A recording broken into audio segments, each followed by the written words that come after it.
Yan. For today's video naman mga idol, magluluto tayo ng ginataang tilapia. Yan. Papalamanan natin yan ng kamatis, sibuyas, na may luya. So, lagyan ko lang ng konting asin.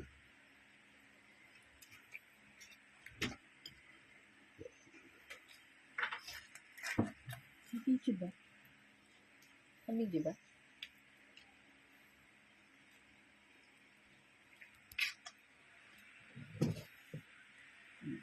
Ito yung dahon ng pecha yan. Patong mo siya dyan. Wow, sarap. Sabi ko kay ate, huwag biyakin yung tilapia.